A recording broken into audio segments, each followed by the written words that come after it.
할렐루야. 식사 맛있게 하셨습니까? 네. 오늘은 수박이 시원한 수박이 있어서 참 좋았습니다. 여름철은 아무래도 수박이 있어야 좋은 것 같습니다.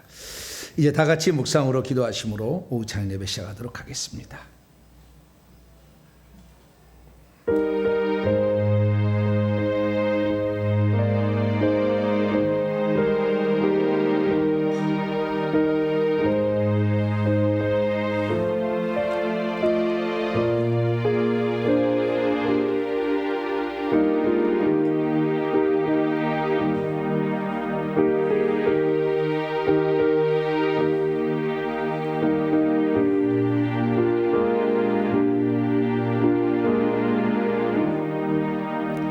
오호라 너희 목마른 자들아 물로 나오라. 돈 없는 자들아 너희는 와서 사 먹되 돈 없이 값 없이 와서 포도주와 젖을 사라. 너희가 어찌하여 양식이 아닌 것을 위하여 은을 달아주며 배부르게 하지 못할 것을 위하여 수고하느냐. 내게 듣고 들을지어다. 그리하면 너희가 좋은 것을 먹을 것이며 너희 자신들이 기름진 것으로 즐거움을 얻으리라. 자비로우신 아버지 하나님, 값없이 은혜를 베푸신 은혜에 감사를 드립니다. 누구든지 주님께 찾고 구할 때 주시겠다고 약속했사오니 우리의 부족한 것은 간구함으로 얻게 도와주셔서 이 땅에 우리가 홀로 남겨진 존재가 아닌 주님과 동행하는 존재가 되게 하여 주옵소서. 오늘 찬양으로 함께 모였사오니 이 시간 놓으셔서 저희들의 찬양과 기도를 보좌 삼아 임하시고 한량없는 은총을 베풀어 주시옵소서. 우리 주 예수 그리스도의 이름으로 기도하옵나이다. 아멘. 찬송가 330장입니다. 어두운 밤 시 대리니 찬송하도록 하겠습니다.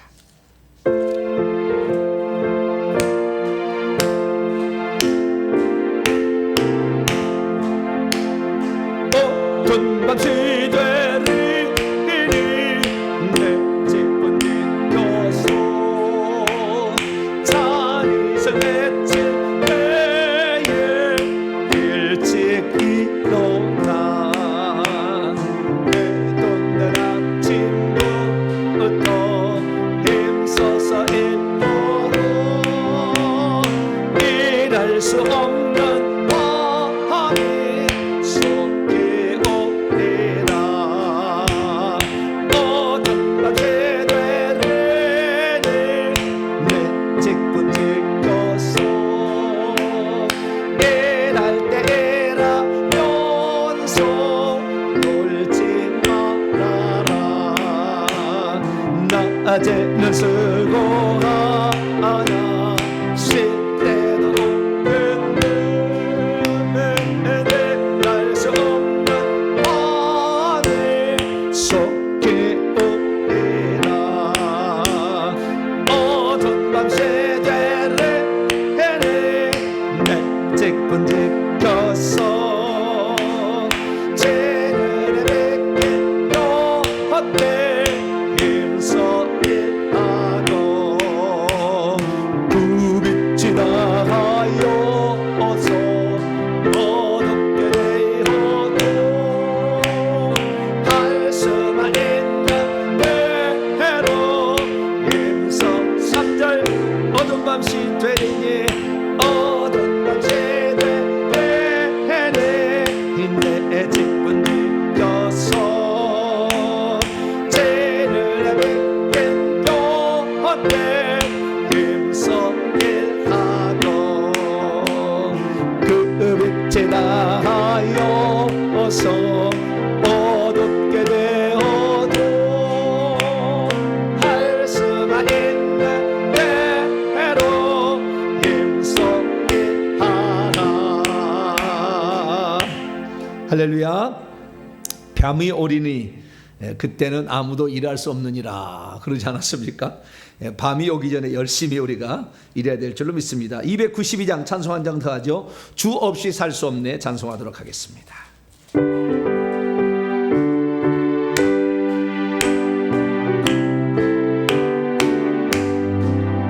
주 없이 살 수 없네 죄인의 그저요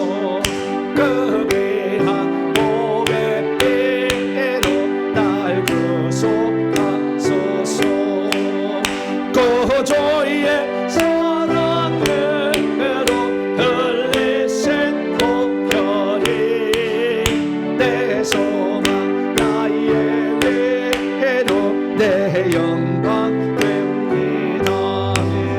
주 없이 살 수 없네. 나 혼자 목소리 힘없고 부족하며 지혜도 없더라. 내 조는 나의 생명 또 나의 힘이라. 주님을 의지하여 지혜를 얻으리. 주 없이 살 수 없네. 내 주를 아신다. 내 영내 기쁜 간구 마음의 소원을 주밖에 나의 마음 내 알아주리요.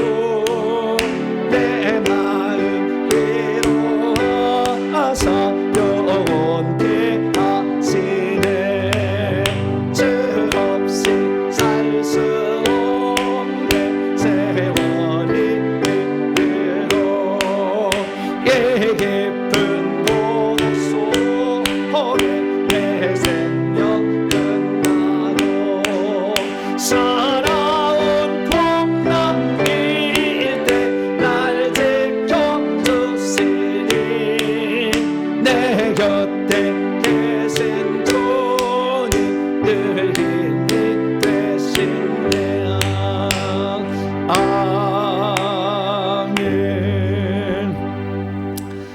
저도 이 찬송을 우리 구순현 집사님 한 찬송을 좀 배워보고 싶은데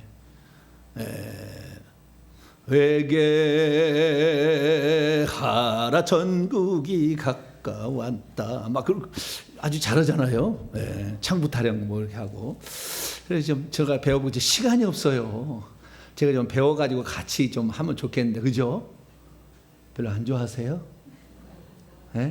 그 국악 찬송 참 우리가 어디서 좀 들어보지 못한 건데 새타령도 저는 새타령은 참 잘합니다. 새가 날아든다 웬 이렇게 그 새타령은 전 다 알아요. 제가 옛날 노래는 그걸 다 알잖아요.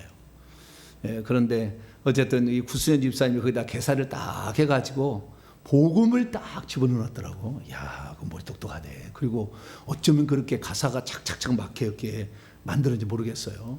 그래서 참 훌륭하시다는 생각이 듭니다. 우리의 삶에 있어서 늘 찬양이 앞서가고 또 찬양을 통해서 주님과 가까이 나가는 저희 되시기를 바랍니다. 이 시간에는 우리 이은혜 집사님 나오셔서 우리를 대표해서 기도 인도해 주시겠습니다.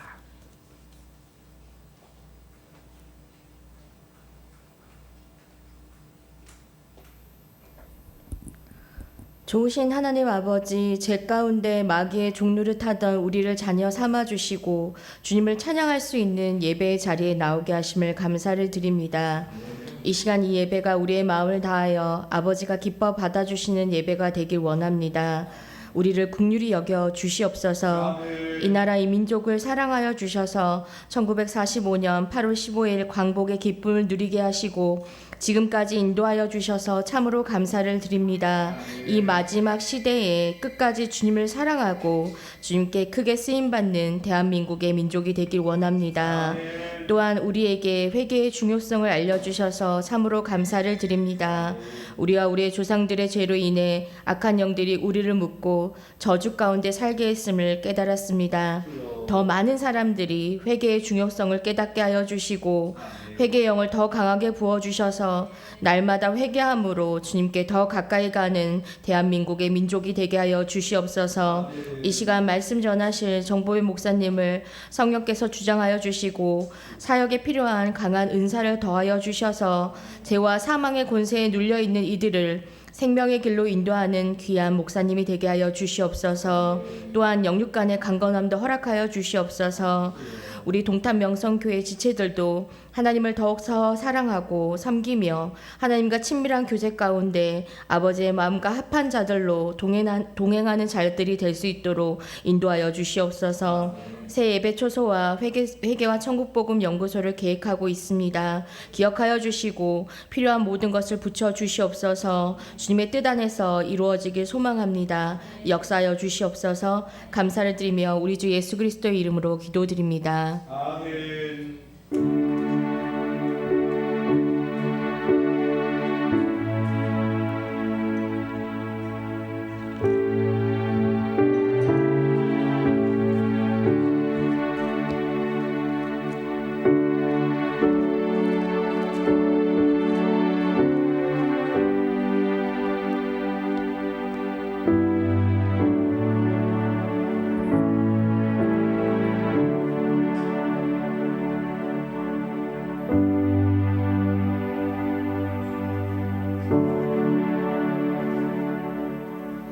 오늘 우리에게 주시는 하나님 말씀 이사야 20장입니다.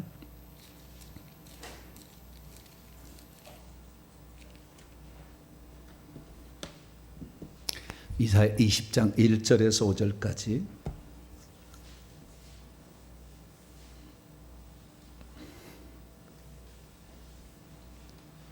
이사야 20장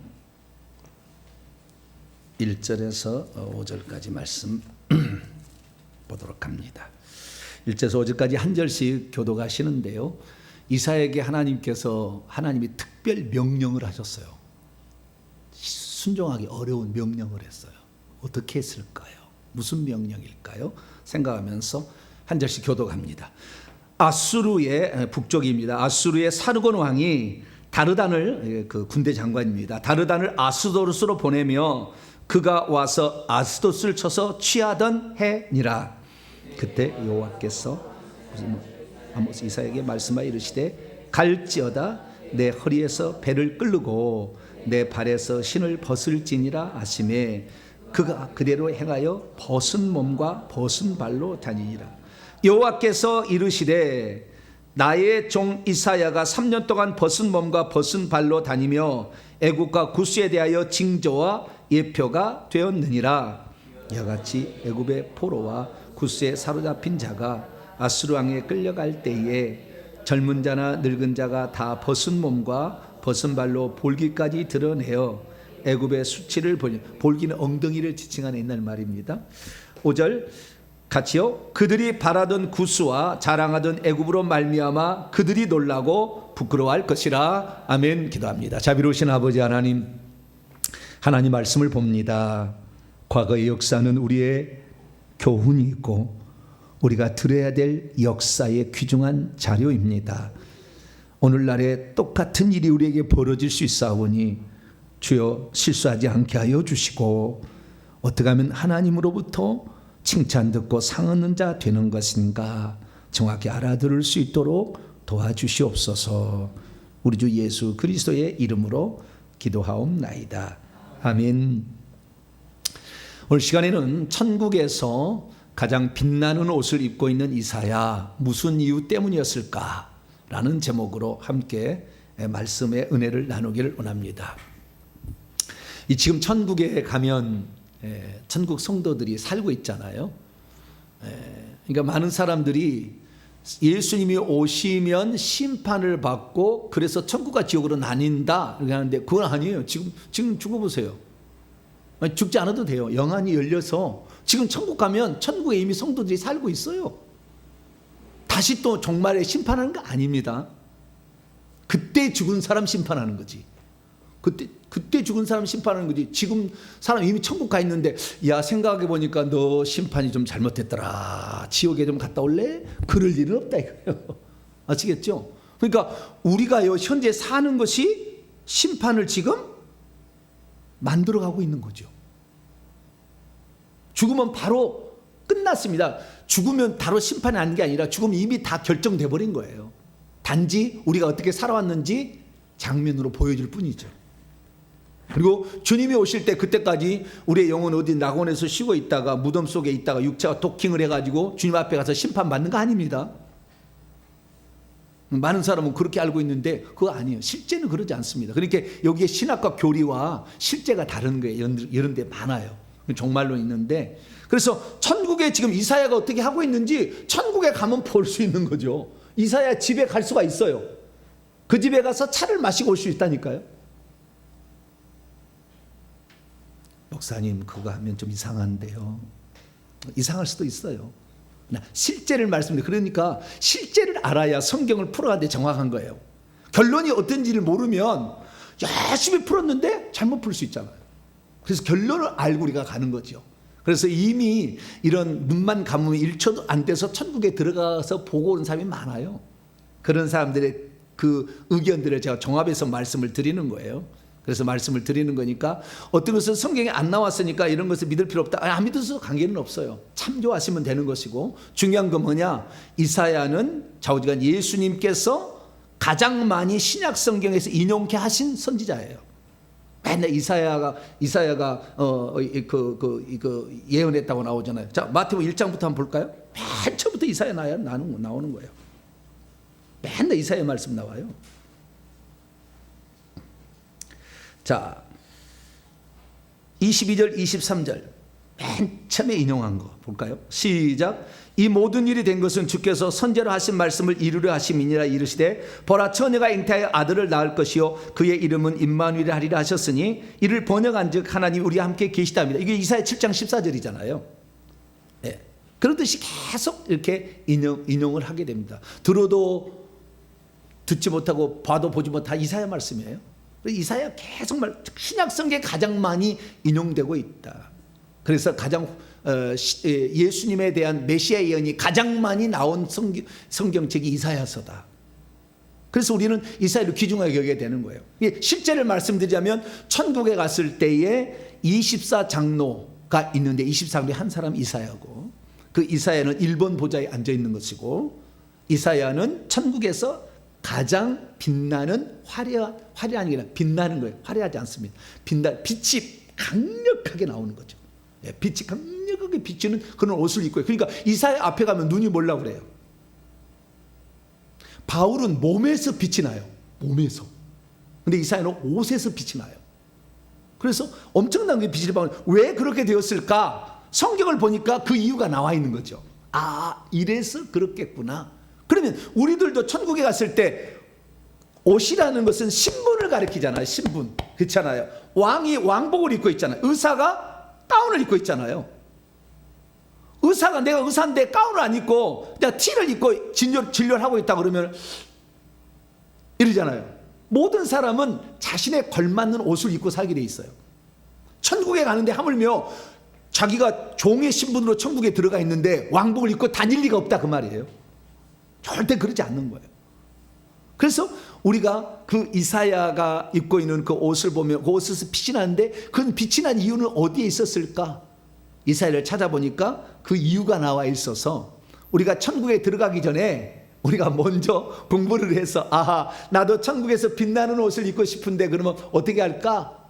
여기까지 우리가 살펴보는 그런 시간을 갖도록 하겠습니다. 자, 이사야는 누굴까요? 이사야 1장을 봅니다. 이사야는요, 성경에서 가장 뭡니까?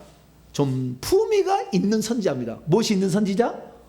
품위가 있는 선지자. 그 이유를 설명해 드릴게요. 자, 1장 1절입니다.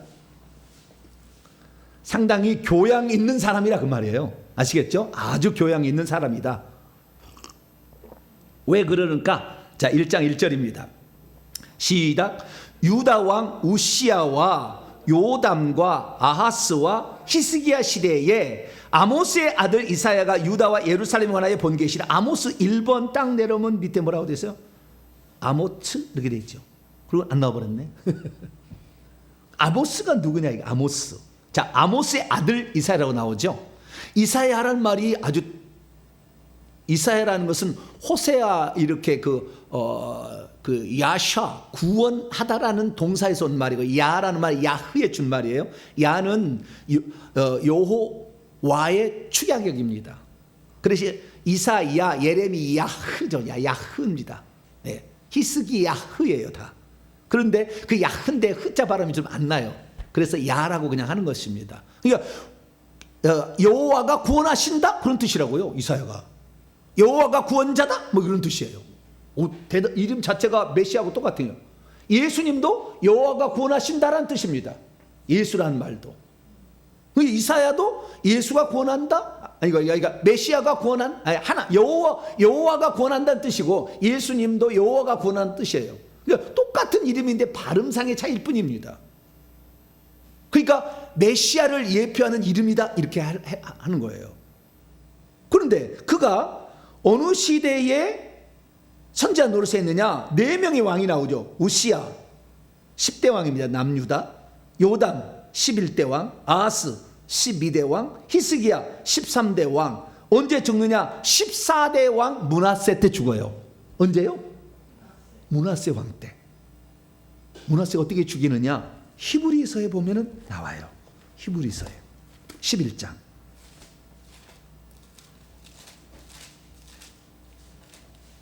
상당히 품이 있는 교양 있는 사람이다 이렇게 말할 수 있어요. 37절에 나오는데요. 37절 36절부터 믿음의 사람이 어떻게 살아갔는지에 관한 기록입니다. 36절 37절 읽읍시다. 시작. 또 어떤 이들은 조롱과 채찍질 뿐 아니라 결박과 옥에 갇히는 시련도 받았으며 스톱. 결박과 옥에 갇힌 구약의 성도는 누굴까요? 예레미야가 옥에 갇혔죠. 또 사드락, 메삭, 아벳느고는 옥이 아니네.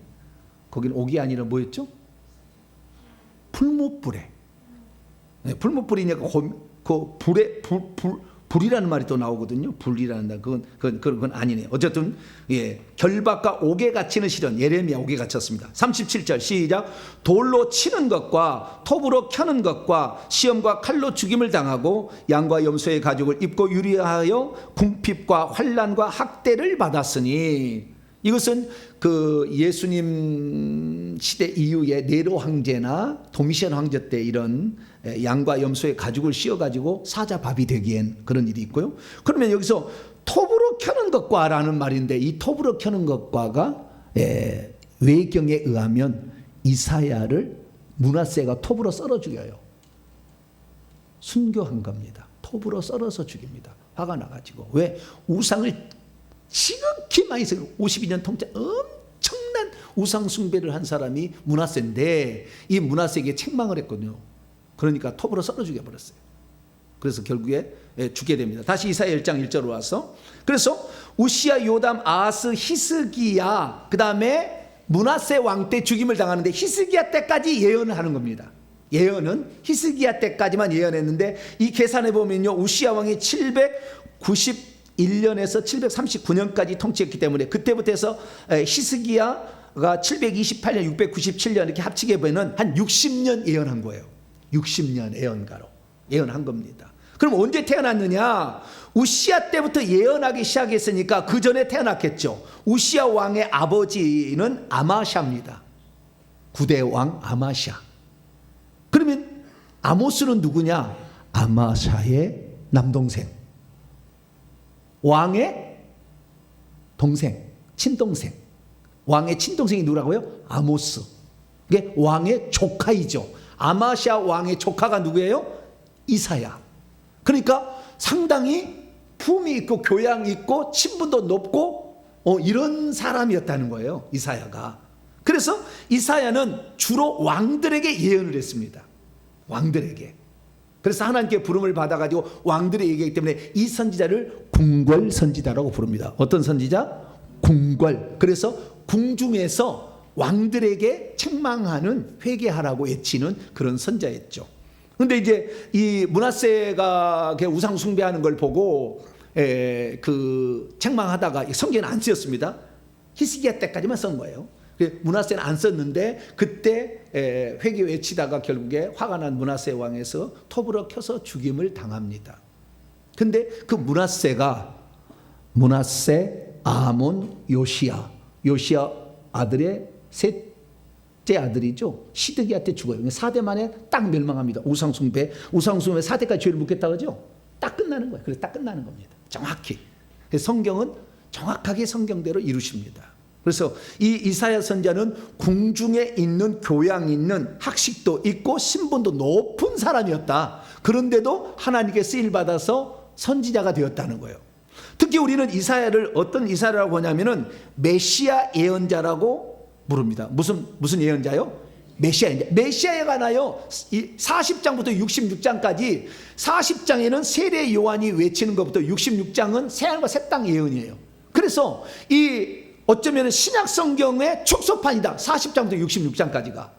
그렇게 일컬을 정도로 메시아에 관한 많은 예언을 했고 새하늘과 새 땅까지 예수님의 우리가 이사야 53장은 잘 알잖아요. 그가 찔림은 우리의 허물 때문에 그가 상함은 우리의 죄악 때문이다. 이런 말이 다 이사야에 나오는 거거든요. 그러니까 이사야는 예수 그리스도가 하는 거의 모든 예언을 다 했어요.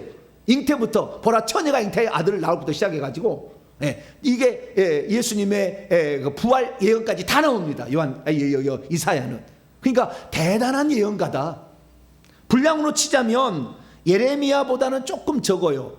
분량으로 치면은. 근데 장수로 보면은 제일 많은 구약 성경을 쓴 사람이 이사야입니다. 왜? 66장까지 있잖아. 예레미야 52장 있고. 그래서 가장 많은 예언을 토해낸, 그리고 가장 오랜 기간 동안 예언한 60년 했으니까 이렇게 해서 그런 선지자인데 주님께서 어느 날 뭐라고 얘기하느냐. 자, 이때는요 히스기야가 통치하던 시절에, 자 이사야 20장 넘어옵니다. 자 마지막 자기가 그 예언한 사람이 히스기야 왕 때인데 이 히스기야 남유다 13대 왕 때의 통치 때에 일어난 한 사건을 말해주고 있습니다. 1절 보니까 아수르의 사르곤 왕이 저 북쪽에 아수르가 있었는데 대제국을 형성하고 있었고요. 남쪽 왼쪽으로는 애굽이 대제국을 형성하고 있을 때입니다. 양쪽에 아주 그냥 이 비까바까 이렇게 할 때, 그럴 때예요.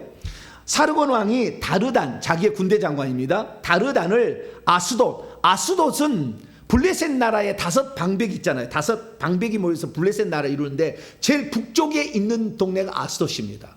그 아스돗이 바로 아수르 나라 경계에 가장 가까워요. 거기에 보내가지고 아스돗을 쳐서 취하던 해에 여호와께서 아모스 이사에게 말씀하셨어요. 그러면 왜 쳤느냐? 사르곤 왕이 왜 아스돗 블레셋을 쳤느냐 이거죠. 그 이유가 있어요. 역사 공부를 해보면 아스돗은 아수르 나라에 가장 가까웠기 때문에 이 사르곤 왕이 아스돗을 쳐서 정복을 했습니다. 그래서 거기에 가짜 하수인 지배자를 세워놨어요. 그 이름이 아히미티라는 그 하수인인데요. 아스돗 군왕이죠. 그 군왕을 세워서 통치하게 했어요. 그런데 얼마 못 가서 이 꼭두각시를 에게 출신의 야민이라는 사람이 나타나서 죽이고 자기가 아스돗의 군주가 돼요. 그러니까 화가 나가지고 사르곤 왕이 야민이를 치기 위하여 누구를 보냅니까? 다르단이라는 군대 장관, 여러 군대 장관이 있었는데 그 중에 다르단이라는 군대 장관을 보내가지고 아스돗을 치라고 그랬어요. 그래서 BC 713년에 이 아스돗을 치러 내려가서 11년에 2년 만에 결국에 이 아스돗을 쳐서 멸합니다. 그래서 아스돗이 멸망을 당하는데 이때 이 야민이가 죽지 않냐고 도망을 쳐. 어디로 도망을 치냐면 애굽으로 도망을 쳤어요.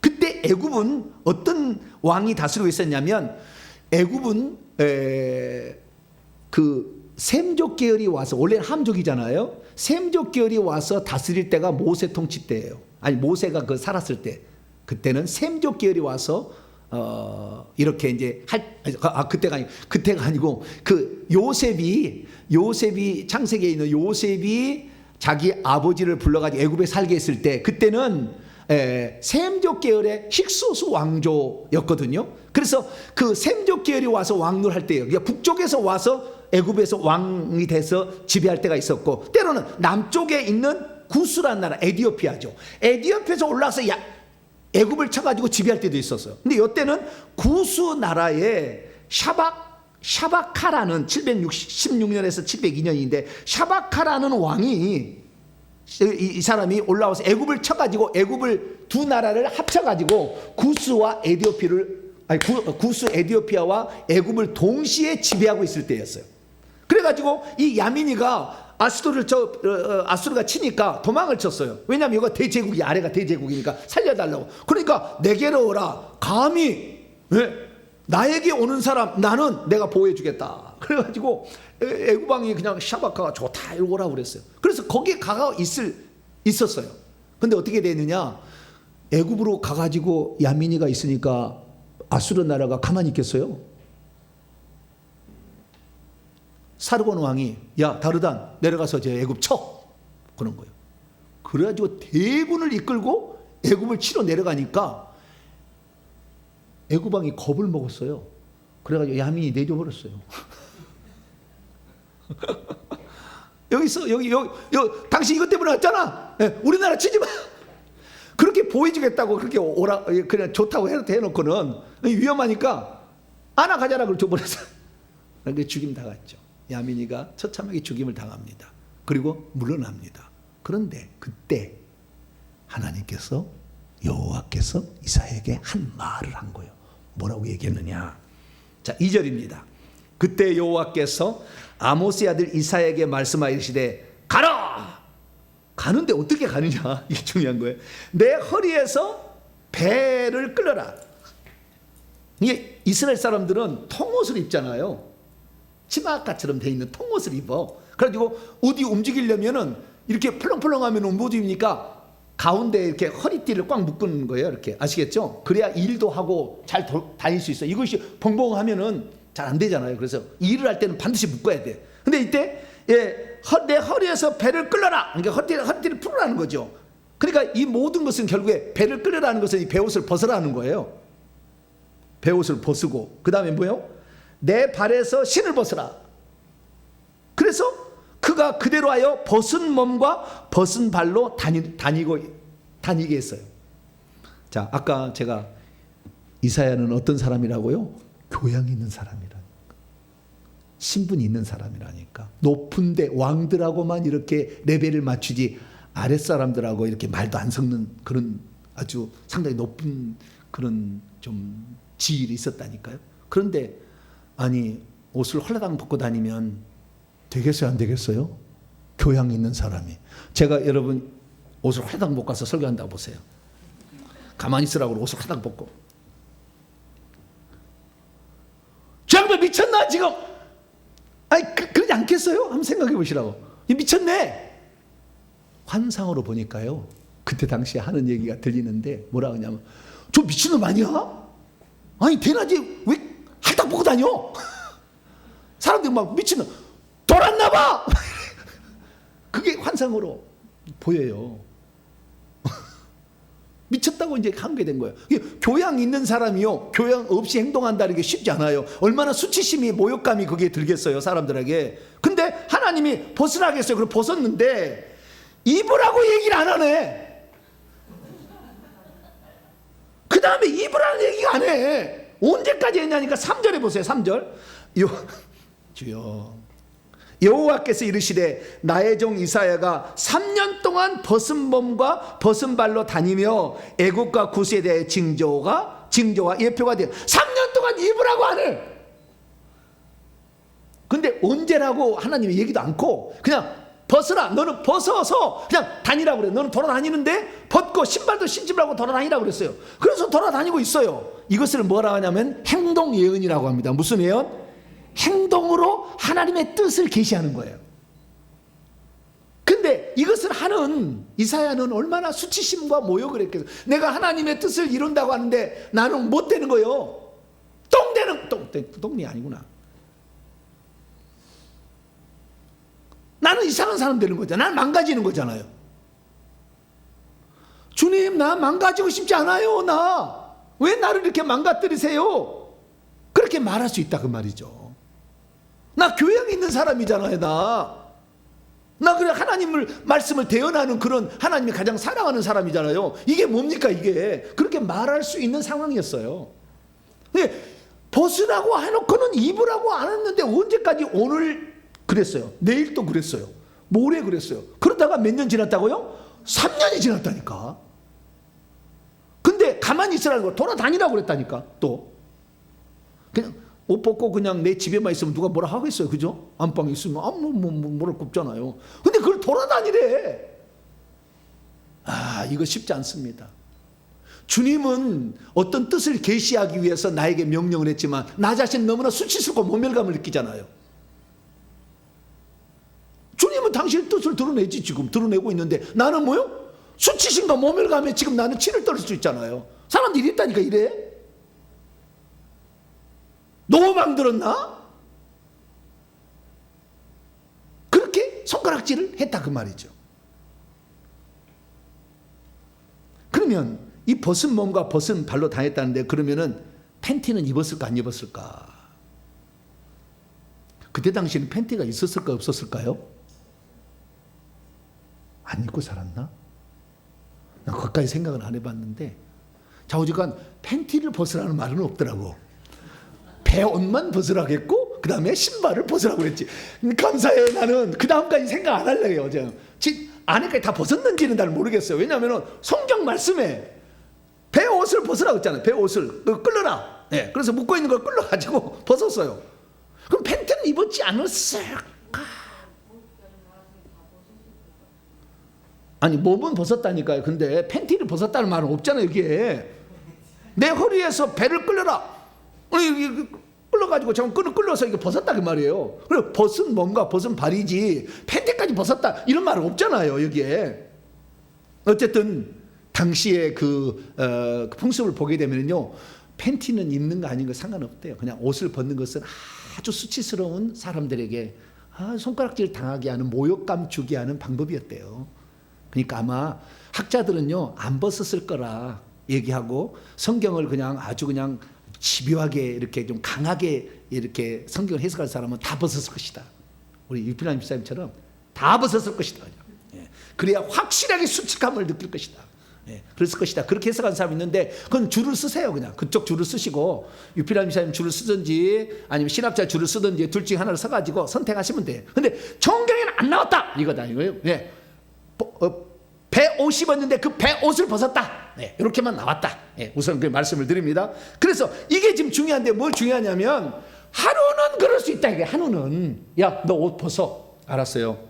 주님 말씀하신데 제가 감히 어떻게 복종 안 하겠습니까? 옷을 벗었어요.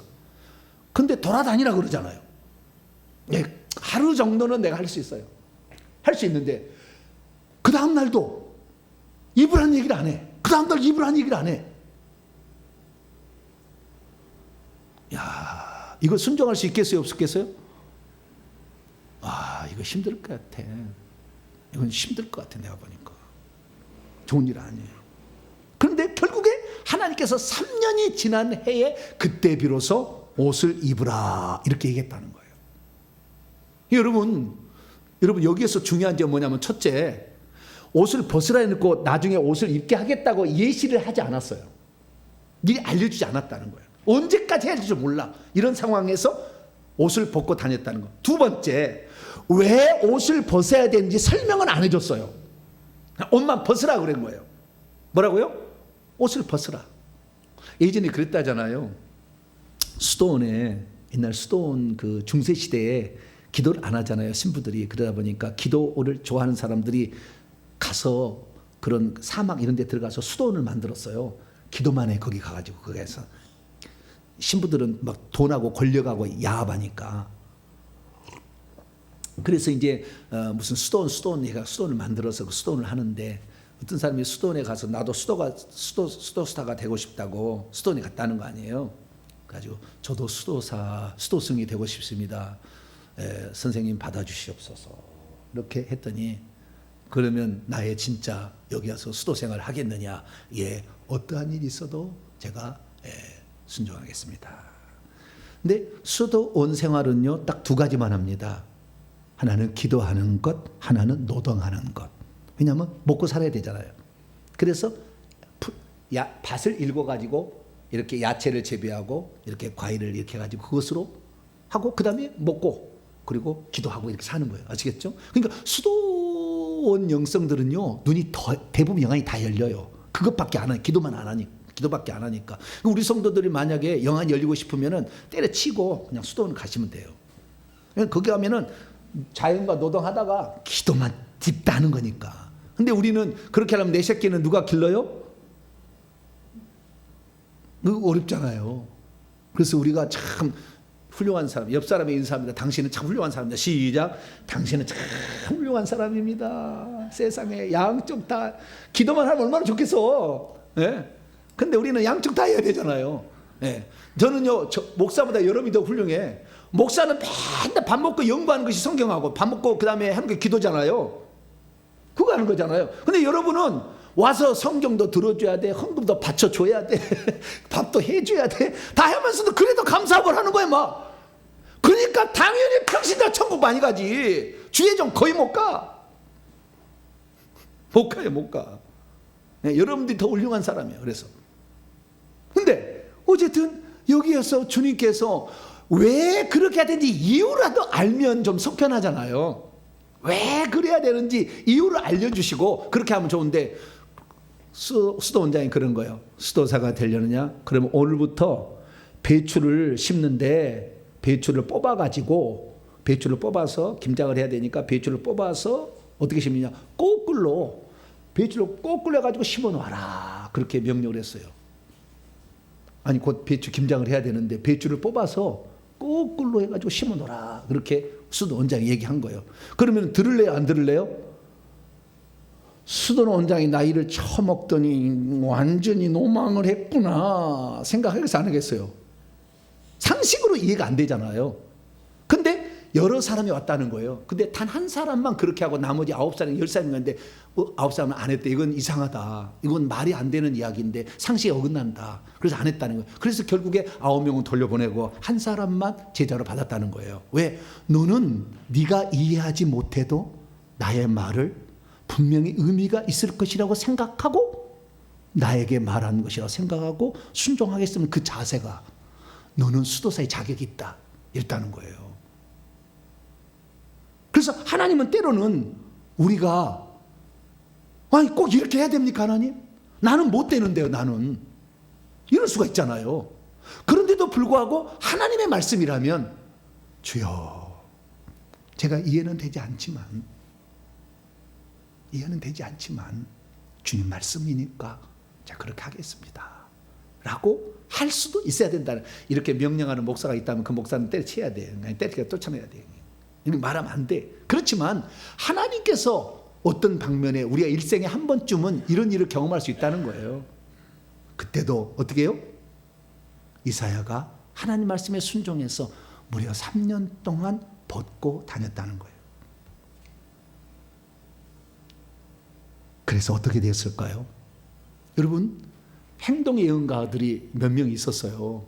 그런데 이사야처럼 수치심과 모멸감을 갖도록 명령한 경우는 없습니다. 예를 들어서 호세아인 경우는요, 호세아는 어떠냐면은 음탕한 여인, 바람 피는 여인을 데려다가 결혼을 했고요. 그 다음에 또 결혼했는데 또 나가서 또 바람 피워. 그래도 또 사정해서 또 데려다가 키웠어요. 바람난 이방신하고 바람난 이스라엘 민족을 하나님이 끝까지 사랑한다, 북이스라엘을 사랑한다는 것으로서 행동 유예를 한 거예요. 호세아 부인 누구죠? 고멜은 천국 갔을까요, 안 갔을까요? 고멜이 천국 갔습니다. 나중에 회개했어요.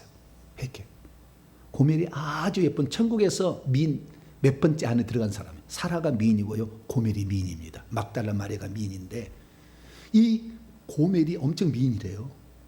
근데 여자가 너무 예쁘면 얼굴 값을 한다는 그런 말이 있잖아요. 우리 옛날 속담에 그러듯이 그렇게 막 바람을 피우고 다닌 거예요. 그런데도 행동 예언을 하겠다고. 그래서 자기 자식을 낳았는데도 또 바람 피러 다니는 그 마음을 하나님께서 너 나 결혼해서 나하고 너 나만 섬기라 했는데 바알신 섬기고 아세라 섬기러 갈 때 그 마음을 너도 한번 이해해 다오라고 호세아 선지자가 얘기를 한 거예요. 그런 행동 예언가. 그다음에 예레미야. 딱 4명밖에 없어요, 행동 예언가는. 예레미야 두 번째. 예레미야는 성경에 보니까 이스라엘 민족이 바벨론에게 끌려가는 것이 하나님의 뜻이라는 것을 목에다 멍에를 맨 적이 있어요. 소 멍에 있잖아요. 이걸 멍에를 맨 이것을 다른 선지자가 가지고 끌어버리는데 그렇지 않다. 우리는 바벨론의 포로 잡혀가면 안 된다 이렇게 했는데 그런 거 별로 어렵지 않잖아요. 그 다음에 뱃띠를 갖다 풀어다가 유브라데 강에다가 썩혀서 썩혀가지고 이스라엘의 교만이 이렇게 썩어서 나중에 쓸모없는 것이라는 거 이런 거 어렵지 않잖아요. 에스겔도 그랬는데요. 에스겔서 5장 보면은 칼로 수염 있잖아요. 수염.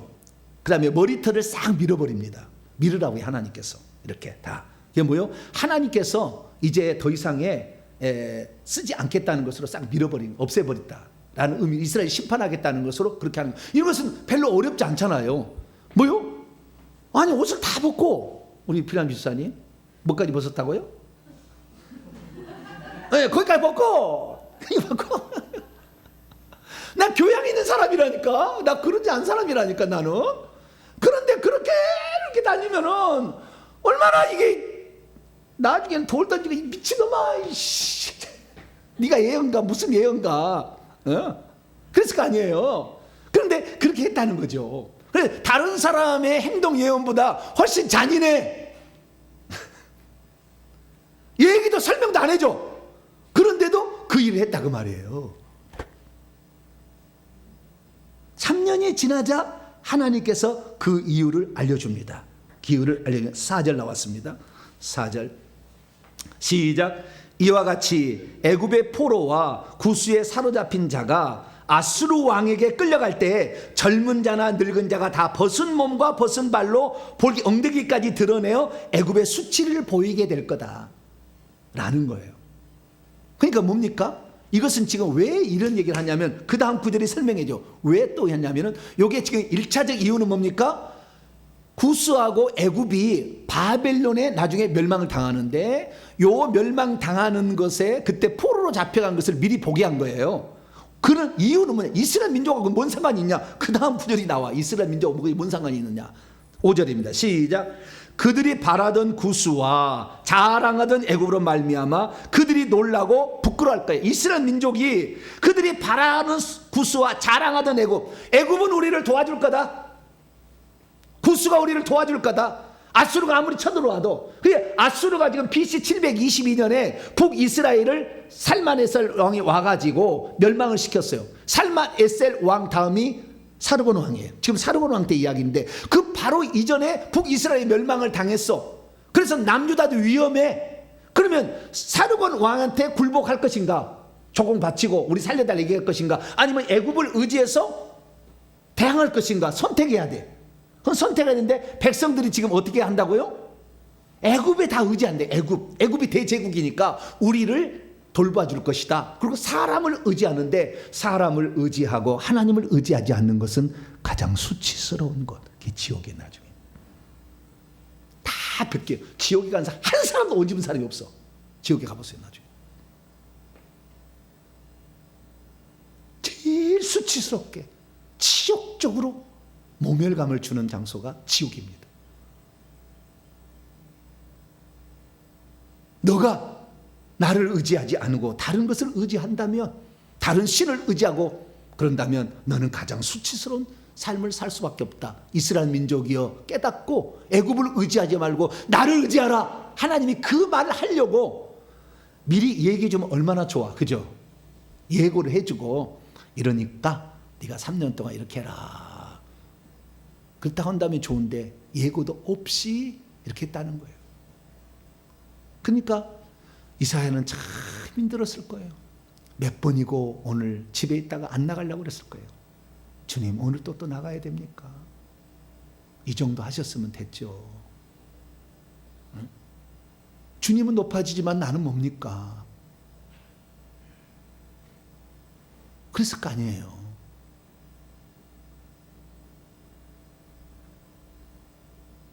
그래도 이사야가 어때요? 주님 말씀이신데 내가 주님 말씀 대언하라고 그 예언의 하나로 행동 예언을 나에게 하라고 하셨는데 나는 없어지고 나는 수치와 모멸감을 당하도 주님께서 당신의 뜻을 이루고 이스라엘 민족을 깨우치는 일에 나를 사용한다면 나는 기꺼이 그 일을 하겠습니다. 그렇게 했다는 거예요.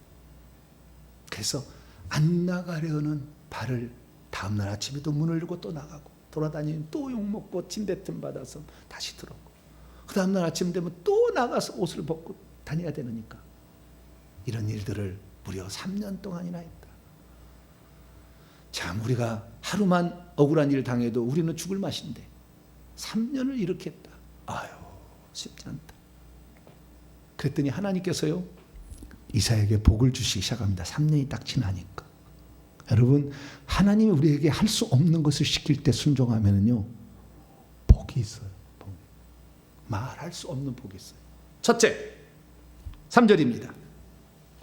여호와께서 이르시되 나의 종 이사야가 첫째 성경에서 단 4사람만 나의 종이라고 하나님 불렀어요. 아브라함 내 종이다. 창세기 26장 24절. 모세 내 종 모세와 내 종 모세. 민수기 12장 7절. 다윗 열왕기상 11장 13절. 다윗 내 종 다윗. 네 번째로 내 종 이사야라고 합니다. 하나님이 그 많은 사람들이 있었지만 구약의 사람들이 있었지만 단 4사람에게만 뭐라고요? 내 종이다 딱에 이 4사람은 24장로예요. 그것도 높은 자리. 24장로 중에서도 내 종이라고 하나님이 저는 내 종이야. 절대 사탄 너 건들 수 없어. 저가 나를 위해서 온갖 수치와 모멸을 당했어도 그걸 인내로 견뎠으니 사탄 너는 건들 수 없어. 딱 하나님께서 그를 딱 내 종이라고 인정을 딱 해줘. 첫 번째 복입니다. 두 번째 천국에서 가장 빛나는 옷을 입혀줘요. 하나님 너가 3년 동안 옷을 입지 않고 다녔으니 너는 이 세상 모든 사람 중에 천국에 들어온 사람 중에 유일하게 가장 빛나는 옷을 주겠다. 그래서 옷 자체에서 빛이 나요. 이건 성경에 안 나왔어. 나중에 천국 가시면 확인하면 돼요. 참조하시면 돼요. 가장 빛나는 옷을, 가장 빛이 나는 옷을 그에게 입혀주셨다. 그러니까 우리가 어려움을 당하는 그것은 결국에 이 고난은 영광에 반비례하는 거예요. 고난을 받은 만큼 영광이 있어요. 기다리고 있는 거예요. 그런 걸 이겨낼 줄 알아야 돼. 그래야 주의 종으로 쓰임 받는 거예요. 그런 게 견디지 못하면 결국에 쓰임 받지 못하는 거예요. 그래서 천국에서 가장 빛나는 옷을 입고 있다. 세 번째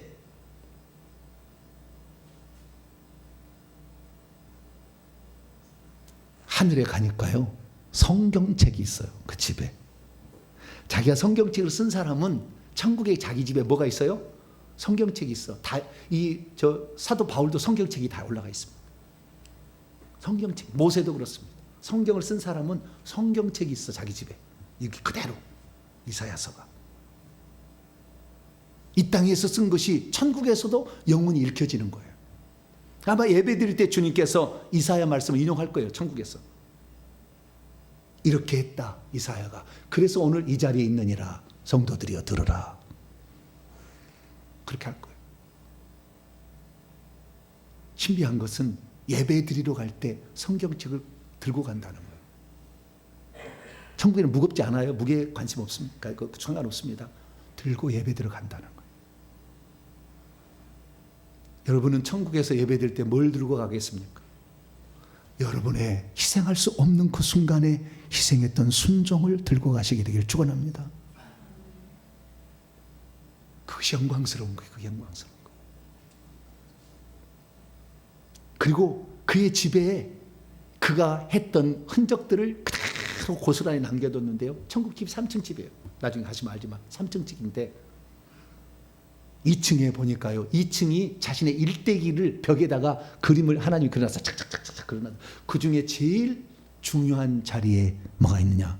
옷을 벗고 돌아다니는 이사야가 딱 찍혀 있어요.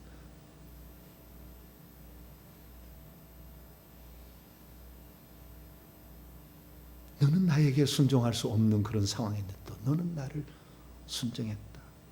너에게 가장 좋은 옷을 입혀주겠다. 그래서요 3층에 가니까 이사야가 입을 옷이 그렇게 종류별로 많아. 보석이 막 달려있고 종류별로 다 있어. 저는 그래서 여기서 별로 좋은 옷 안 입어도 별로 상관없어요. 저희 집사람은 맨날 옷을 입어야 좋은 옷 입어야 된다고, 방송도 나오는데 새로운 옷을 입어야 된다. 요즘에 새로운 옷을 가끔가다 요즘에 입죠. 네, 근데 별로 안 입어도 저는 상관은 없어요. 근데 천국에 갔을 때는요, 다양한 옷을 입을 수 있는 사람이 있고 옷 한 벌 있는 사람이 있어요. 단벌 신사가 있어요. 단벌 신사. 여러분, 천국에서 여러 종류의 집회를 열게 되는데 그때마다 옷에 새로운 옷을 갈아입고 거기에 보석을 단장한 그런 모습으로 주 앞에 나갈 수 있도록, 여러분, 이 땅에서 말도 안 되는 일이다 할지라도, 내가 수치와 모멸을 당한다 할지라도 잘 인내하시고 하나님의 뜻에 주의 말씀이라면 어떤 일이라도 순종하겠습니다. 그런 자로서 살게 되길 바랍니다. 특별히 그의 정원을 가게 되면 정원에 특별 기념수를 심어놨어요, 하나님. 이것도 참조만 하세요. 제가 성경 안 나온 것은 참조하시면 됩니다. 나중에 그거 진짜인지 확인하시면 돼요. 저는 거짓말하지는 않습니다. 기념수가 9개 나무가 있어요. 9개가. 9개나 기념수가 한 개 있는 것도 영광스러운 거예요. 나중에 가보세요. 자기 집에 기념수가 하나님 기념수를 하나 찍어줘. 그냥 나무 말고, 나무만 있잖아요. 근데 기념나무가 있다니까, 그 집에. 근데 이 이사야는 9개의 기념수가 있어요. 이 얼마나 어떤 중요한 일을 했겠어요. 근데 그 중에 나무 중에 세 나무가 가장 빛이 나는데, 첫째는 생명나무가 있어요. 무슨 나무? 생명나무. 주님의 말씀에 순종했다고 생명나무를 기념수로 심어줬어요.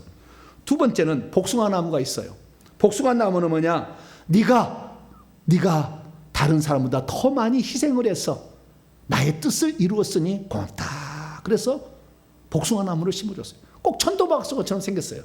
그래서 천도복숭아로 하는 거예요. 천도복숭아처럼 생겼어요, 천국에 가면. 세 번째, 포도나무를 심어줬어요. 포도나무는 사람, 순교한 사람에게 줍니다.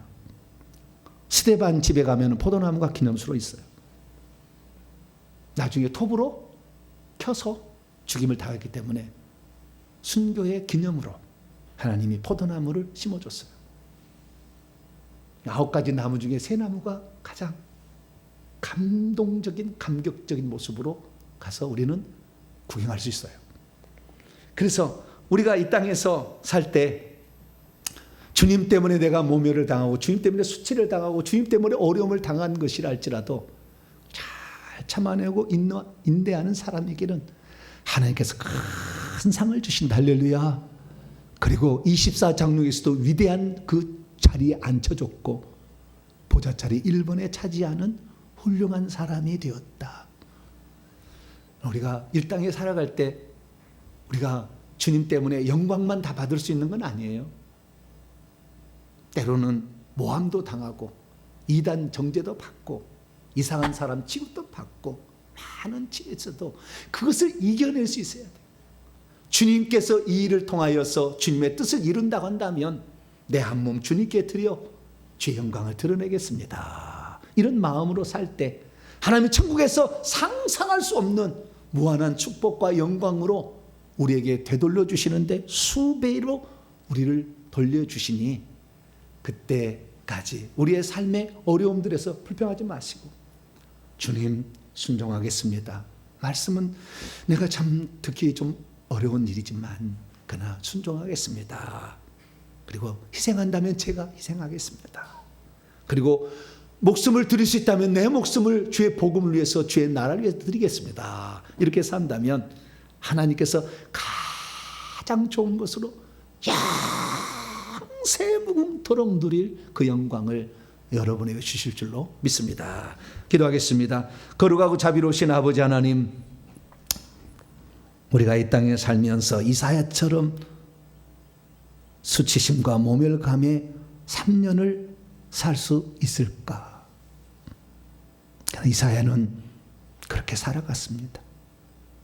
내가 주님 앞에 쓰임 받는다고 한다면 주님 때문에 당하는 어떠한 어려움과 역경이 있어도 주님을 드러낼 수 있다고 한다면 주님의 뜻이 성취되는 일이라 한다면 그 일을 하겠다라는 이사야가 있었습니다. 그도 사람이었습니다. 주여, 얼마나 그도 힘들었겠습니까? 그러나 그는 인내함으로 그 일을 이루어서 주님께서 기념수를 정원에 심어주셨습니다. 주여, 우리들도 이 땅에 살 때 어떠한 사람으로 살 것인가? 이사야를 통하여 가슴속에 새겨진 그것 붙잡고 영광의 면류관 얻기까지 순종하며 때로는 희생하며 우리의 목숨이라도 드려야 될 순간에 기꺼이 드릴 수 있는 우리 모두가 되게 해 주옵소서. 우리 주 예수 그리스도의 이름으로 기도하옵나이다. 아멘. 말씀을 마음에 새기면서 찬송가 359장입니다. 천성을 향해 찬송하도록 하겠습니다.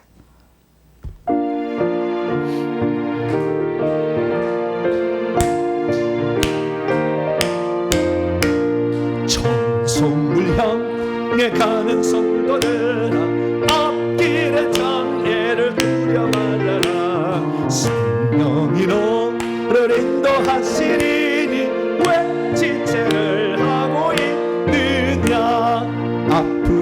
앞으로 천성을 향해 나가세. 천성문만 바라고 나가세. 모든 천사 너희를 영접하러 문 앞에 기다려서 있네.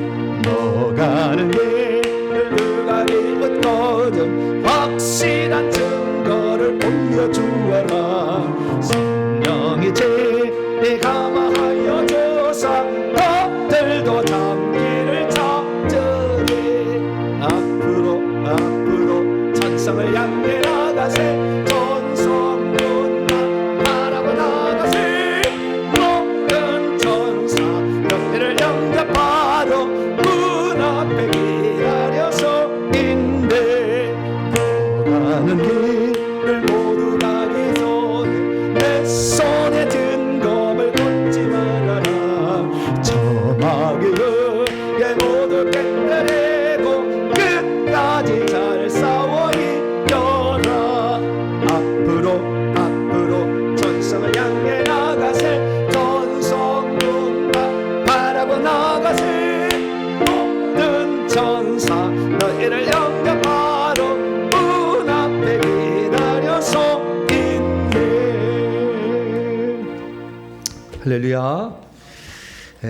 주님을 위해서 이렇게 믿음으로 살다간 사람들의 그 생애를 히브리서 11장에 기록해 놨는데, 이들을 향한 하나님의 축복의 말씀이 히브리서 11장 38절 이하 이렇게 돼 있어요. 이런 사람은 세상이 감당하지 못하느니라. 세상이 감당할 수 없을 만큼 그를 당해낼 수 없는 그러한 사람이 된다라는 거지 않습니까? 그래서 우리가 구약에는 직접 이런 것을 바라보지 못하고 죽어갔어요. 아브라함도 뭐 하늘의 별처럼 바닷가 모래처럼 자식 많아진다고 했는데 고작 뭐요? 두 아들 낳고 죽었잖아요. 그래서 우리의 눈으로 바라볼 수 없으나 천국에 가면 그 약속의 말씀에 그 모든 수많은 민족을 다스리는 왕으로 한 자로 세워준 거야, 하나님. 왜? 이 땅에서 그대로 못 이루어졌잖아요. 그래서 이 땅에서 다 받는 것 아니면 천국에서 받을 수 있다 생각하시고, 조금 내가 못 입고 못 먹고 살아도 전혀 부끄러워하지 마시고 주의 나라를 위해서 드릴 수만 있다면 감사하다 이렇게 살아가신다면 천국에서 영원 무궁토론들이 어마어마한 상이 여러분을 위해서 기다리고 있으니 힘써서 주일 잘 감당하는 저와 여러분 되시기를 바랍니다. 교회 소식을 전합니다. 이번 주 수요일부터 요한복음 강해 또 시작합니다. 가장 심오한 복음서이죠.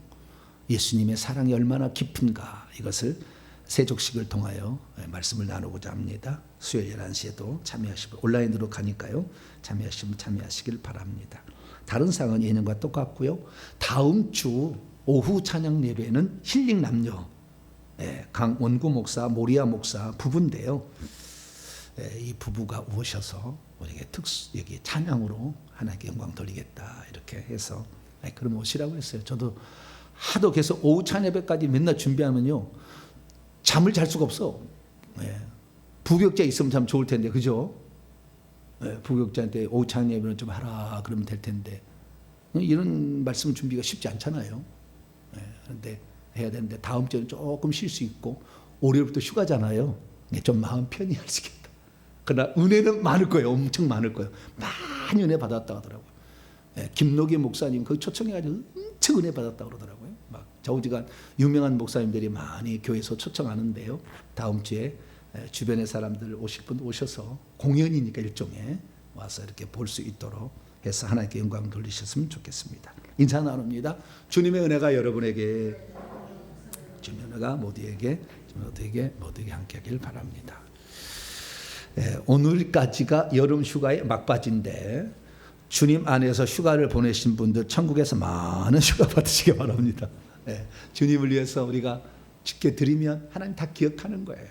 그래서 어찌하든 간에 그래도 어디를 여행을 떠나도 예배 드리고 또 일부라도 드리고 떠난 분들이 많아서 참 감사하고 주님 앞에 믿음을 지켜나가길 바랍니다. 주님, 나도 이 땅에 살 때 이사야 많지는 못해도 조금이나마 주님을 위해서라면 내 자신을 희생할 수 있는 그런 사람이 되게 달라고, 그런 마음 달라고, 흔들리지 않는 마음 달라고 우리 이분만 기도하고 마치겠습니다. 기도하겠습니다. 하나님 아버지, 이사야는 참 순종할 수 없는 명령을 받았습니다. 그의 생에 이렇게 수치심과 멸시가 있었을까? 그러나 성경은 그것을 그대로 기록하고 있고 이사야가 그 길을 걸어갔습니다. 왜 천국 가면 가장 빛난 옷을 그가 입고 나올까 늘 궁금했는데 하나님 아버지, 그가 그렇게 옷을 입기까지 그는 사람들에게 그 수치와 모멸감을 아버지 이겨내야 했습니다. 내가 주님의 영광을 위해서, 주의 뜻을 위해서 수치와 모멸을 당한다면 기꺼이 그것을 당하리라, 이런 결단을 했을 때 하나님께서는 그 사람을 복을 주시는 것을 봅니다. 우리가 행하는 모든 일에 하나님 어찌 공짜가 있겠으며 의미 없는 일이 있겠습니까? 우리의 삶에 하나님의 뜻이 있다고 한다면 그 뜻을 이루게 하여 나 자신을 드릴 줄 아는 복되고 겸손한 자가 되게 하여 주시고, 하나님 나라를 위해서라면 내 자신 드려도 아깝지 않다, 그런 각오와 자세로 살아갈 수 있도록 하나님 역사하여 주시옵소서. 예수 믿고 가는 생에 항상 즐거움만 있는 것이 아니고 어려움과 역경도 있을 것이요, 비난과 초소도 있을 것이요, 이단이라는 핍박도 있을 것이며 수많은 것이 있을 것이지만, 그러나 우리는 주님의 종으로 주의 뜻을 이루는 하나님의 백성으로 살아가기를 소망합니다. 오 전능하신 아버지 하나님이여, 우리에게 불어닥칠 수많은 어려움과 역경들이 어찌 없을 수 있겠습니까? 죄 많은 우리의 인생, 아버지 아직도 우리 속에 빠져 약한 님들이 많이 있는데 어찌 우리가 평안함만 추구할 수 있겠나이까? 날마다 아버지 그 희생을 통해서 악한 영을 내보내고 희생을 통해서 주의 이름을 높일 수 있다고 한다면 우리 자신을 내어드릴 수 있는 저희 자신이 되어서 주 앞에 섰을 때에 주님, 내가 그래도 주의 말씀에 순종했나이다, 주님이 나에게 순종할 말씀 마음을 주셔서 순종했나이다 고백할 수 있는 저희들이 될 수 있도록 아버지 저희들을 이끌어 주옵소서. 우리 동탄명수 성도 먼저 부름을 받았습니다. 온라인 성도 먼저 부름을 받았습니다. 아버지 이 귀한 사역을 감당하는데 어찌 어려움이 없겠습니까? 그러나 감사함으로, 아버지 감격함으로 주님께 주실 축복을 바라보며 잘 이겨내게 도와주시고, 그래서 저 하늘나라에서 가장 멋있는 옷을 입게 도와주시고 빛나는 옷을 입을 수 있는 우리 성도들이 될 수 있도록 역사하여 주옵소서. 수치와 모멸은 예수님께서 내가 받겠다 그렇게 하며 그 십자가의 수치와 모멸을 견디셨듯이 우리 또한 우리에게 주어진 일들 가운데 주의 뜻을 이루기 위하여 우리가 걸어갈 길을 끝까지 잘 걸어갈 수 있도록 아버지 은총을 베풀어 주시옵소서. 우리 성도들을 붙잡아 주시옵소서. 하나님, 이사야가 꽃길만 걷는 줄 알았더니 그의 삶에 참 어려운 시절이 있었습니다. 교양 있고 그리고 가장 위대한 선자로 일컬을 받던 그가 말년에 그 부끄러움을 견뎌야 했습니다. 주여, 우리에게 이러한 것이 주어진다면 과연 나는 견뎌낼 수 있을까? 주여, 아직도 부끄럽습니다.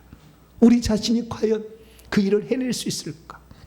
그러나 주님의 영광을 드러내고 주의 뜻을 이루는 일이라면 내 한 몸 주 앞에 드리겠나이다 고백했던 이사야처럼 우리들도 주의 나라를 위해서 우리 자신을 드릴 수 있는 겸손한 종들이 되게 하여 주시고, 주님을 위해서 고난받는 것이 가장 기쁨이 될 수 있는 그 믿음의 분량이 될 때까지 더 회개하는 자 되게 해 주옵소서. 주님의 마음이 나의 마음이 되고, 주님께서 스데반 죽을 때 영안을 열어주셔서 하늘의 영광을 보게 했던 것처럼 우리의 고난의 현장에 주님께서는 결단코 우리와 떨어져 있지 아니하고 가장 가까이서 우리를 지켜보고 격려해 주심을 믿고 어려운 때 다 이겨나갈 수 있는 우리 모두가 되게 해 주옵소서. 한 주간 이제 무더운 여름 한 주간 남았습니다. 하나님, 이 무더운 여름을 잘 이기게 도와주시고, 하나님 이제 가을에 선선해지면 더 회개에 집중하여서 우리도 은사, 하나님의 뜻, 나를 향한 하나님의 계획 그리고 사명을 발견하여 내게 주어진 그 특수한 그 역할을 잘 감당할 수 있는 우리 성도들이 다 되게 해 주시옵소서. 여름을 잘 이길 수 있도록 건강의 축복을 더하여 주옵소서. 이 모든 말씀 우리 주 예수 그리스도의 이름으로 기도하오며, 이제는 우리 주 예수 그리스도의 무한하신 은혜와 하나님 아버지의 극진하신 사랑하심과 성령님의 위로교통 충만하심이 하나님 말씀을 듣고 하나님의 뜻을 이루는데 내 자신을 드릴 수 있다면 가장 값진 것이라 생각하며 순종할 수 있는 그런 마음으로 이제 살기를 원하는 이 예배 참석한 모든 성도들 위해, 온라인 성도들 위해 이제와 영원토록 함께 하옵시기를 간절히 축원하옵나이다. 아멘.